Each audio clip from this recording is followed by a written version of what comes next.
Oke, saudara sekalian, kita akan melanjutkan pada tema yang lain, yaitu mengenai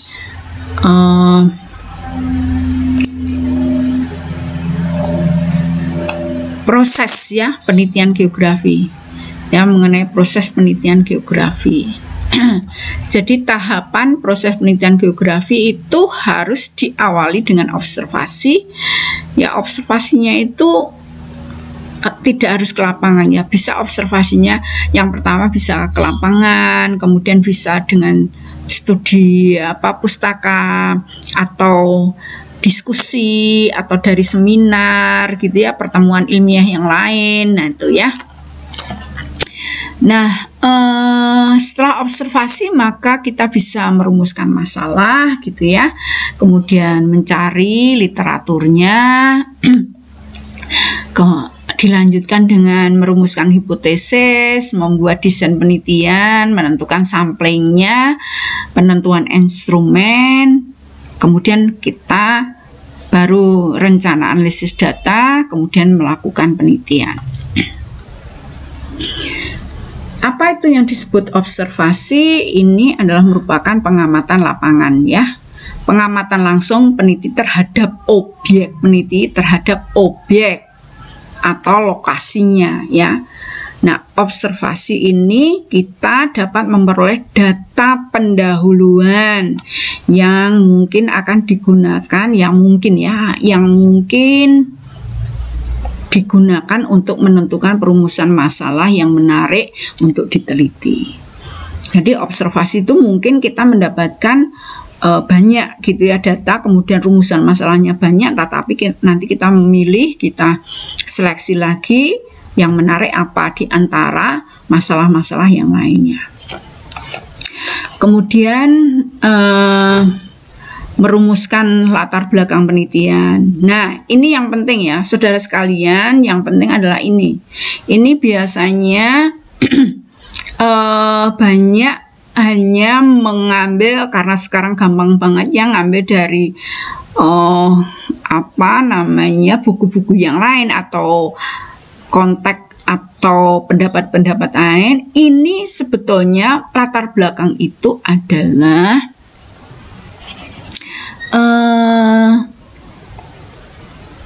menjelaskan data-data pendukung Nah, yang menunjukkan arti penting penelitian. Mengapa penelitian tersebut perlu dilakukan Kemudian penelitian ini dilakukan untuk menjawab keinginan peneliti guna mengungkapkan suatu gejala, konsep, dugaan, untuk kemudian dikemukakan hal-hal yang mendorong, juga mengumumkan hal-hal yang mendorong atau argumentasi pentingnya dilakukan penelitian. Nah ini jangan hanya menulis batasan, tetapi kita harus ada data pendukung kemudian menunjukkan arti penting dari penelitian, mengapa penelitian itu dilakukan kemudian uraian proses dalam mengidentifikasi masalah penelitian. Nah, ini adalah merumuskan latar belakang ini penting. Jadi jangan hanya definisi yang disampaikan.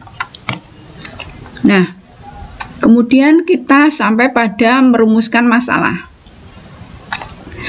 Nah, dari beberapa masalah yang telah diidentifikasi setelah melakukan observasi, maka peneliti menentukan masalah yang paling menarik dan dirumuskan. Nah, masalah itu apa? Adalah kesenjangan antara yang seharusnya dan yang ada. Jadi secara teori itu harusnya begini, tetapi kenyataannya kok lain Ini contohnya adalah kesenjangan karena informasi tidak cukup, SDM tidak berkompeten Kemudian uraian pendekatan dalam konsep untuk menjawab masalah yang diteliti, hipotesis yang akan diuji atau dugaan yang akan dibuktikan. gitu ya. Dalam perumusan masalah dapat dijelaskan definisi, asumsi, lingkup yang menjadi batasan penelitian. Telah memunculkan konsep tertentu, attitude-nya, social distancing-nya, effectiveness-nya, credibility-nya gitu ya. Ini memunculkan konsep-konsep tersebut. Nah, tadi sudah saya sampaikan sumber masalah itu bisa kita peroleh dari mana, yaitu yang pertama adalah bacaan, bisa jurnal. Nah, ini penting ya, karena real ya, sudah dilakukan penelitian. Jadi jangan hanya skripsi saja, tapi jurnal harus dikonfirmasi dengan jurnal. Laporan hasil penelitian, skripsi, tesis, disertasi, buku teks, internet gitu ya, boleh, tetapi yang paling update adalah dari jurnal. Kemudian seminar lokakarya, pernyataan pemegang otoritas, pengamatan langsung lapangan, pengalaman atau intuisi. Nah, rumusan masalah itu memperhatikan apa? Yang pertama adalah kalimat nyatanya. Kemudian bentuknya informatif ya, padat makna. Kemudian memberikan petunjuk pengumpulan datanya. Yaitu rumusan masalah. Kalimat nyatanya informatif dan sekaligus memberi petunjuk untuk pengumpulan datanya. Nah, di sini perumusan tujuan penelitian itu harus menjawab kesimpulan, ya, bisa menjajaki, bisa mengevaluasi, ya, menguraikan, menjelaskan, membuktikan, membuat gitu ya. Jadi jangan hanya mengetahui. Kalau mengetahui kita sudah mengetahui, tapi ini ya perumusan masalah, tujuan penelitian, perumusan masalah itu seperti ini. Kemudian merumuskan manfaat ini signifikan dengan penelitian.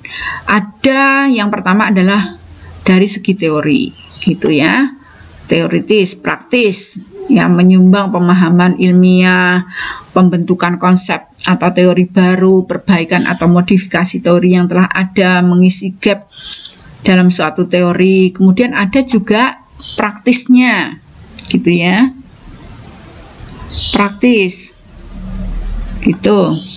Jawaban yang diperoleh dapat dimanfaatkan untuk tujuan dan kepentingan praktis pemecahan masalah atau metodologis ya.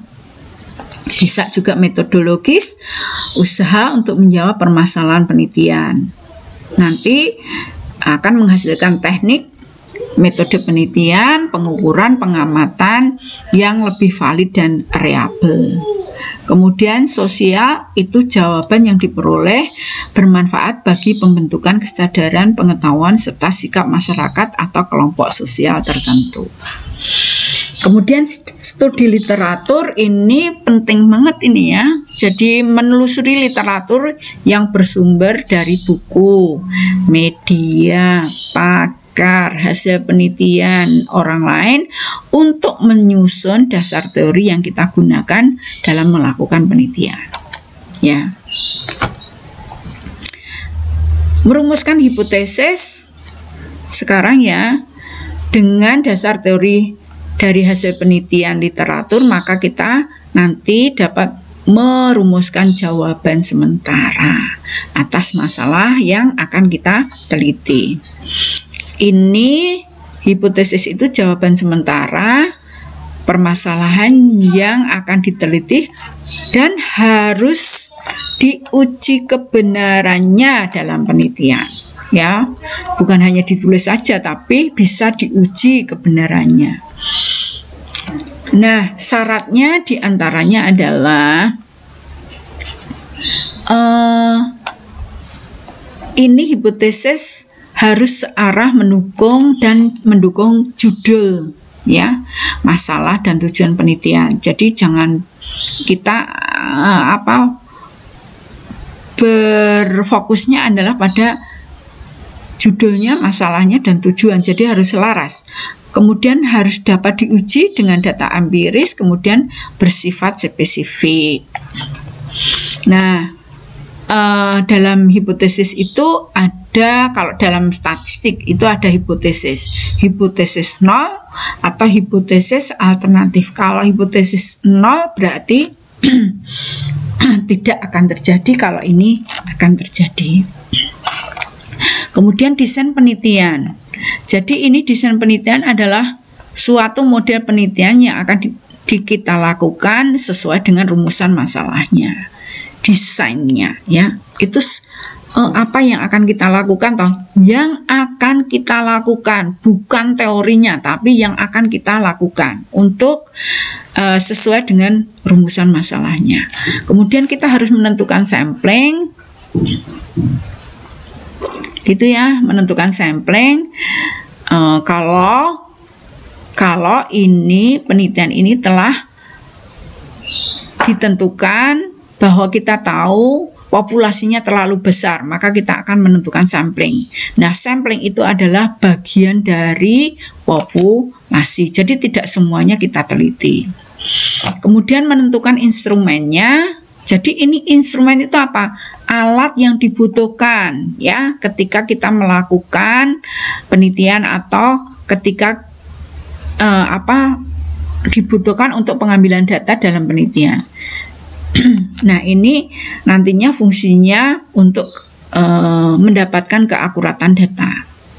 Kemudian analisis data. Nah, ini hati-hati ya, ini ya, analisis data itu harus bukan hanya menyampaikan kata-kata, tetapi dari data yang ada itu apa kita analisis, kenapa dia naik, kenapa turun, mengapa itu bisa pada saat tertentu tapi tidak pada saat yang lainnya gitu ya. Jadi ini adalah analisa proses pengolahan data yang telah terkumpul, selanjutnya dianalisa terhadap data untuk diambil kesimpulannya. Jadi datanya nanti untuk membuat kesimpulan. Jadi kesimpulan itu adalah dari hasil analisis data, bukan kemudian Anda menentukan sendiri analisis data ini seperti apa itu yang disimpulkan. Nah, terakhir ini adalah kita melakukan laporan penelitian ya. Ini adalah dari proses penelitian agar penelitian itu dapat dipertanggungjawabkan dan dapat dijadikan referensi bagi penelitian lain, maka hasil penelitian dibuat bentuk laporan gitu ya, bukan hanya disimpan tapi bentuknya laporan agar supaya penelitian yang lain bisa membaca dan kita peneliti lain juga mengetahui kekosongan-kekosongan atau alternatif lain yang mungkin bisa dilakukan penelitian kembali dari laporan penelitian yang sudah ada. Nah, seperti itu ya, materi hari ini kita akhiri dulu ya. Semoga Anda memahami apa yang saya sampaikan dan sehat selalu. Kita tutup dengan salam. Assalamualaikum warahmatullahi wabarakatuh.